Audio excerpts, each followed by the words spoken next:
नमस्कार दोस्तों, आपका हार्दिक स्वागत है हमारे चैनल ज्ञान भक्ति में। आज हम आपके लिए लेकर आए हैं छठी मैया की संपूर्ण पौराणिक कथा, जो श्रद्धा, मातृत्व, शक्ति और भक्ति का अनुपम संगम है। कहते हैं इस कथा को सच्चे मन से सुनने और व्रत करने वाले को संतान सुख, समृद्धि और जीवन में सुख शांति प्राप्त होती है। बहुत प्राचीन काल में राजा प्रियव्रत और रानी मालिनी नामक दंपति रहते थे।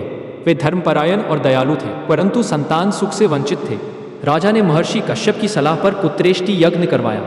यज्ञ की समाप्ति के बाद ऋषि ने रानी को खीर का प्रसाद दिया। कुछ समय बाद रानी को गर्भ हुआ, लेकिन जब संतान जन्म का समय आया तो उन्होंने मृत बालक को जन्म दिया।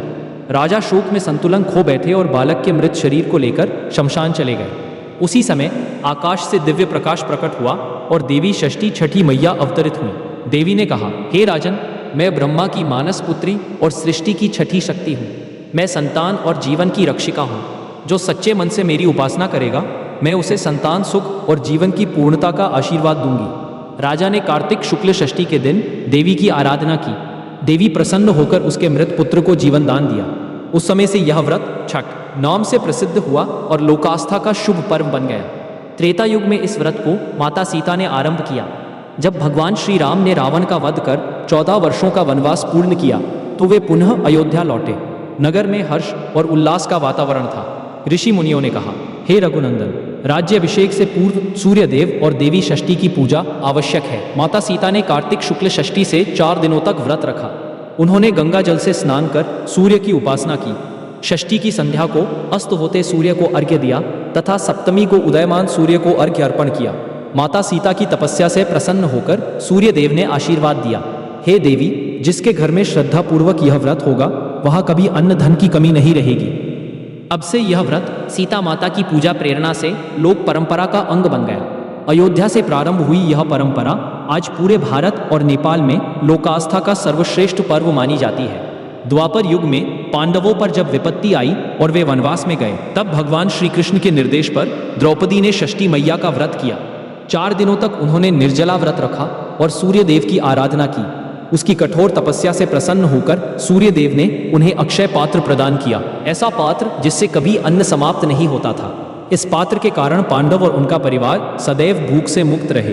कहा जाता है कि इस व्रत के फलस्वरूप द्रौपदी ने न केवल अपने परिवार को सुरक्षित किया, बल्कि युद्ध समाप्ति के बाद पांडवों को विजय और राज्य की पुनः प्राप्ति भी मिली। इस प्रकार छठ व्रत को श्रद्धा, संयम और विजय का प्रतीक माना गया। महाभारत काल में सूर्यपुत्र कर्ण सूर्य देव के परम उपासक थे। वे प्रतिदिन भोर और संध्या के समय नदी में खड़े होकर सूर्य को अर्घ्य अर्पित करते थे। उनकी यह तपस्या और श्रद्धा इतनी प्रखर थी कि उनके तेज से पूरा वातावरण प्रकाशित रहता था।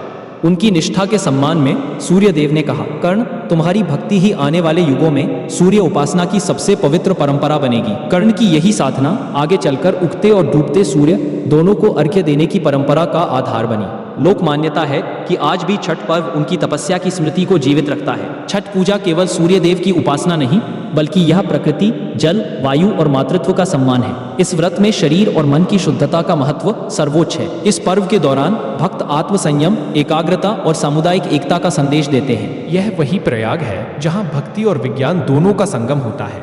सूर्य से मिलने वाली ऊर्जा ही जीवन का आधार बनती है। छठी मैया को सूर्य देव की बहन माना गया है। वे बाल बच्चों की रक्षा करती है, परिवार में सुख, स्वास्थ्य और संपन्नता का आशीर्वाद देती है। हर घर में जब जय छठी मैया की गूंज उठती है तो पूरा वातावरण भक्ति से भर जाता है।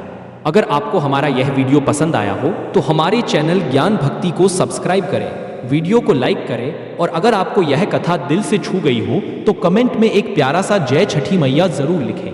हमारी ओर से आप सभी को छठ महापर्व की हार्दिक शुभकामनाएं और ढेरों बधाइयां। सूर्य देव और छठी मैया आपके जीवन में खुशियों की अनंत किरणें भर दें।